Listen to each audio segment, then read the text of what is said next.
I don't know about you, but when I'm traveling, I tend to keep to myself a little bit. Okay, this might surprise you, but I'm an introvert. It's true. Do we have any fellow introverts in the room? Just raise your hand. They're like, there we go. I know. I love people. I love interaction, but I have to have my downtime. And usually when I'm on an airplane, I just came from an environment like this, which I love, but where I need that downtime. Or I came from home where there's 8 other people that I'm living with constantly, jumping all over me. And so I need that downtime.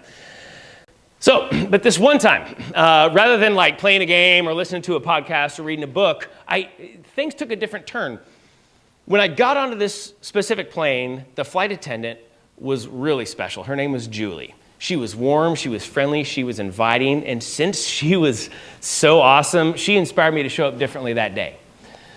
So I boarded on the plane, passed her, friendly hello, went, and I was near the back of the plane. And I thought, okay, if Julie makes it back here to me, I'm going to do something special back for her. I'm going to steal her watch. It's the idea. So, a few minutes go by, the door closes, everyone's seated, and Julie's still making her way down the aisle, being really friendly, and she came right up to me, and she's like, "What do you do for a living?" Perfect question, right? I was like, oh, this is going to be fun. So I didn't have toilet paper with me, Karen. But I always carry coins with me to do the same kind of thing, right? And so I said, "Hold out your hands and I'll show you what I do." It was the wrong line, and I know, it's exactly what and she was like, "Excuse me?" I was like, "Hold on a minute, I'm a magician, okay?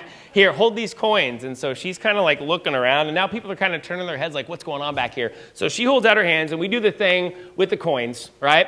And she's looking at people like, "Are you seeing this? What's going on here?" Well, of course, that was the distraction. In the process, I've stolen her watch. She's not as astute as you. She didn't even know. Right? And so I'm thinking any second she's going to see. Usually it takes a few seconds, but she didn't. And now I always give the watch back to people that I like.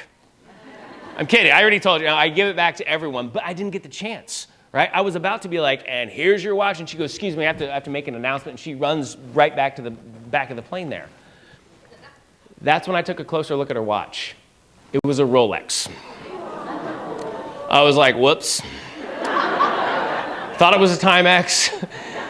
This is worth more jail time, for sure, right? So I've got this, and now I have to think, well, this is going to be fun. I'm going to get creative with this. So I start telling the people who had been watching the trick, I was like, "Check it out. This is her watch." And they're like, "What? How? Wait, what?" I was like, "Watch this."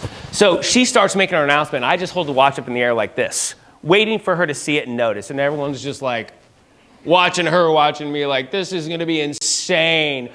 So she starts making her announcement. Her announcement goes like this. "Good afternoon, ladies and gentlemen. Welcome to Delta Flight 5724 with service to Saskatoon. We hope that is that my watch?" Into the deal, right? Now every head turns like, what was that? The most unprofessional announcement I've ever heard on an airplane. And now she's just jaw-dropped, totally silent, burning a hole through me. Everyone around me is cracking up and high-five, and I'm just kind of like, ha-ha, right? This is funny. Well, she somehow just finishes her announcement, hangs up the phone without even looking, just like a boom. Then she real slowly starts kind of like swaggering up. Remember Happy Julie? I made her disappear. That friendly cheerfulness gone. And she's walking up, and she gets right down to my face. And she's like doing this, looking at that, and she goes, "How? How did you get that?" Well, that's when I decided to also give her back her notepad and her pen that I had also taken. I know. I was like, "I think you dropped these." And she's like, "What?" So now I'm handing her back all of her personal belongings. She's taking everything. Everybody's laughing harder, high-fiving harder. She goes to the front of the plane, and it felt like one of the performances of my life. It felt awesome. Okay. Now, fast forward a few minutes. Engine's revving. We're about to hit the runway. Curtain from first class pops open. She comes, and she's power walking back to me. I'm like, oh, great. She gets, again, right down to my face and said, "Hey, Devin." She knows my name.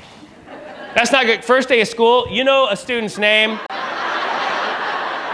You've either heard things or they've stolen your watch, right? One of the two. She goes, "Devin, a seat opened up in first class. Do you want it?" I was like, am I being arrested? So I was like, okay. And so I'm a little bit like, well, is this real? You know, so I grab my bag, I start walking, I hear this guy behind me go, "Busted." So she takes me up at the front of the plane, seats me in first class. It was my first time ever in first class. Get this, I could cross my legs. My legs, okay? Water bottle, chips, everything I wanted. Pillow, little tiny pillow, and I'm sitting there, and we take off, and it's not until we're like 20,000 feet in the air. I'm sitting there, and it kind of catches up to me, and I was like, hey, Julie, hey, why me? And she goes, because you made my day. Now, there's a couple things about this story that I want to highlight. Okay, first thing is, who shared their magic first?